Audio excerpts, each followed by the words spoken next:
प्रतिहारों ने अपने आप को सूर्यवंशी क्षत्रिय बताया है, भगवान राम के भ्राता लक्ष्मण का वंशज अपने को बताया है। तो ये प्रतिहार शब्द और इस तरह का कोई तथ्य हम कनेक्ट कर सकते हैं? इसको जानने के लिए हमको सबसे पहले आपको वाल्मीकि रामायण देखना पड़ेगा। वाल्मीकि रामायण के उत्तरकांड में आपके श्लोक नंबर 14 103 सर्ग में स्पष्ट रूप से लक्ष्मण को प्रतिहार कहा गया है।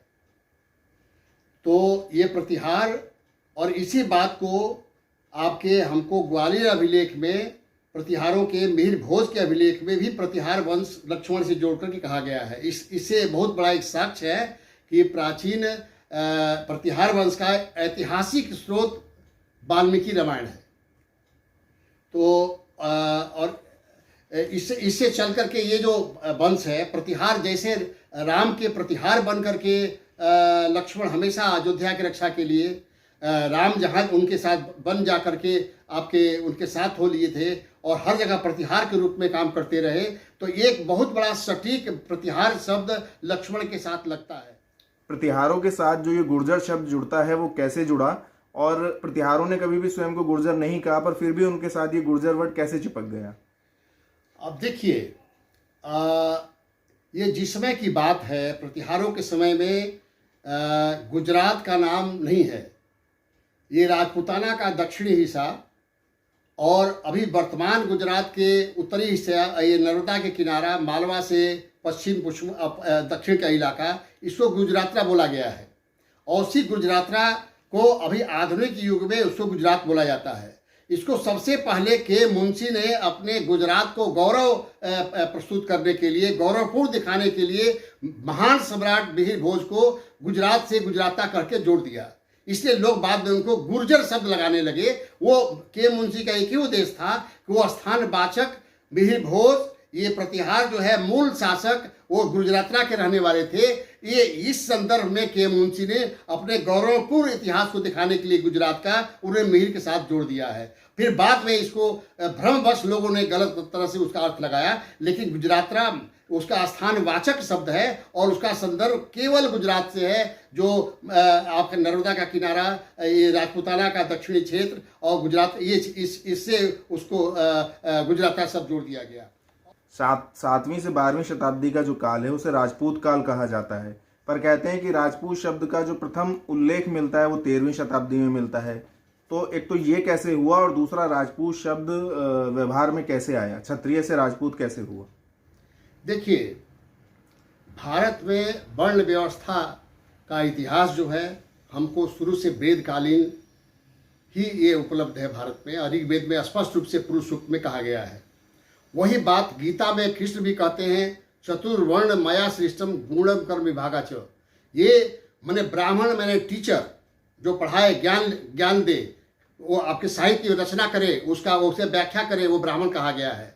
और क्षत्रिय जो रक्षा करे, स्वयं कट मर रख करके भारत घूम के अपने जन को बचाए, उसे क्षत्रिय कहा गया है। और हमारे वैश्य कम्युनिटी जो व्यापार से देश को माल कर दे, और हमारे जो शूद्र उसको कहा गया है, जो लेबर क्लास है जो उसमें, लेकिन हमारे जन्म देने वाले माँ बाप के बाद दूसरा हमारा शूद्र ही माँ बाप होता है, क्योंकि हमको अन्न पैदा करके देता है। उसके अन्न को खाते हैं, फल को हम खाते हैं, उसके बने हुए कपड़े को हम पहनते हैं, सारा दूध घी हम सारे हमारे अपने जो ये वर्कर है, हमारे जो लेबर क्लास है, वो हमारे जन्म देने वाले माता पिता के बाद उन्हीं का स्थान आता है। हमारे धर्मशास्त्र में ऐसे ही इसीलिए कहा गया है। इसीलिए ये सारी वर्ण व्यवस्था की बात, ये क्षत्रियों की बात आप देखेंगे तो भारतीय साहित्य में पहले क्षत्रिय वर्ण भी कहा गया है। और क्षत्रिय वर्ण में आप देखेंगे तो बाद में जैसे ये राजपूत काल आप कहते हैं 7वीं से 12वीं शताब्दी तक, ये काल गणना इस तरह से गलत हो जाता है। आप परमारों को देखिए, परमारों के कितने जो राजघराने से जो हट गया उज्जैन से आपके, या तो छोटे छोटे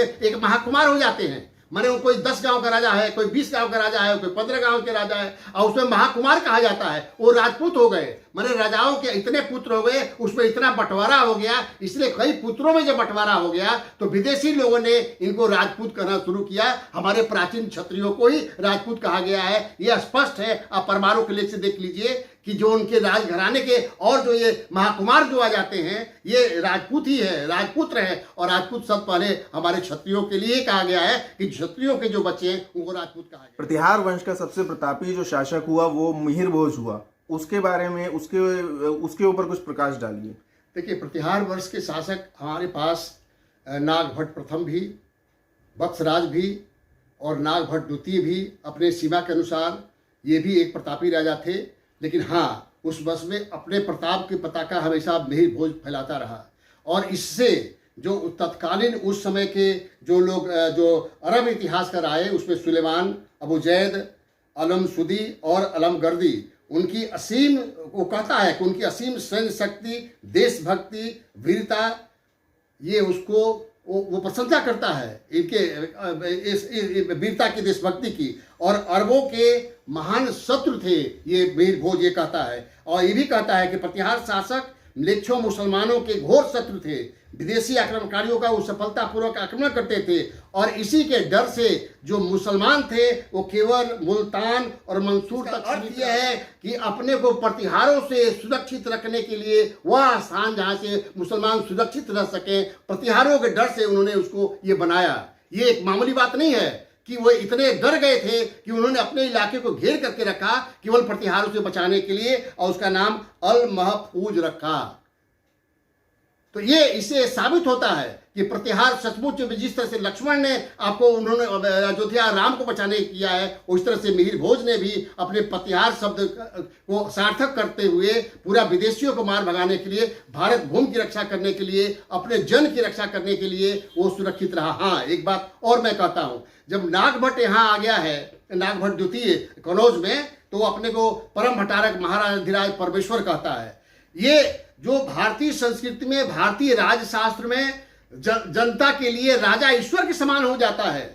जिस तरह से ईश्वर सब प्रजा की, सब प्राणियों की रक्षा करता है, वैसे ही राज में राजा अपने प्राणियों की रक्षा करता है, अपने जितने जन की रक्षा करता है, अपने भूमि की रक्षा करता है। इसीलिए परम भट्टारक महाराज परमेश्वर अपने को कहता है और जनता के लिए वो स्वयं ईश्वर होता है। इसलिए ईश्वर के गुण उसके अंदर माने गए हैं। इसलिए अपनी जितनी प्रजा है उसको सुरक्षा करने के लिए अपना जान गंवा देता है। भले हो सकता है जब युद्ध में या कोई संकट आता है, लेकिन प्रजा को बचाता है। इसलिए ईश्वरी, क्योंकि जब प्रजा उसको जब ईश्वर के रूप में देखती है, इसलिए राजा का कर्तव्य हो जाता है कि वह अपने प्रजा को बचाए। और इस तरह से इन सब लोगों ने कहा है कि ये जितने आप देखेंगे उसमें, और मैंने प्रजा को बचाने के लिए मिहिर भोज ने अपने सारा कष्ट अपने को झेलता है, लेकिन प्रजा को बचाता है और सारी व्यवस्था करता है। हाँ, दो तीन बात मैं और कह देना चाहता हूँ।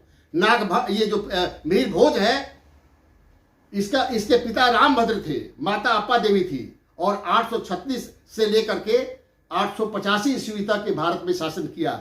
और इसका विरुद्ध जो होता है वो मिहिर भोज ग्वालियर अभिलेख में कहा गया है, प्रभास दौलतपुर अभिलेख में कहा गया है, आदि बरा चतुर्भुज लेख ये जो आपके जोधपुर में मिला हुआ है वंशावली के साथ मिलता है। हाँ, मैं एक बहुत और बात कहना चाहता हूँ, इसको बराह कहा गया है। तो बराह किसे कहते हैं?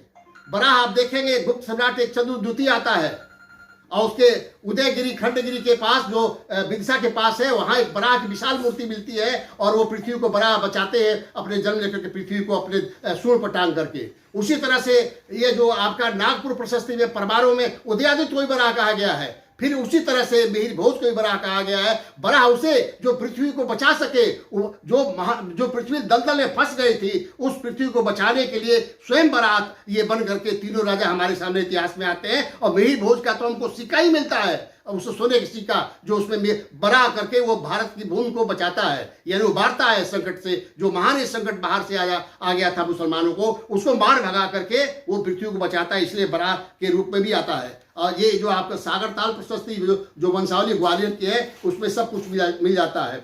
और उसके फिर आप देखेंगे कि सारे जो राजा जो हैं ये बराह रूप में तो उसी को उल्लेख किया गया है जो हमारे भारत भूमि को, हमारे भारतीय धर्मशास्त्र को, हमारे भारतीय धार्मिक ग्रंथों को, हमारी भारतीय जनता को, हमारी भारत भूमि को, गाय को बचाता रहा, उसी को बराह कहा गया है। इसलिए साक्षात भारतीय संस्कृति के अनुसार अपने पुरानी परंपरा में ये मिहिर भोज हमको दिखाई देता है, इसलिए उसके सिक्के बराह के रूप में हमको मिलते हैं।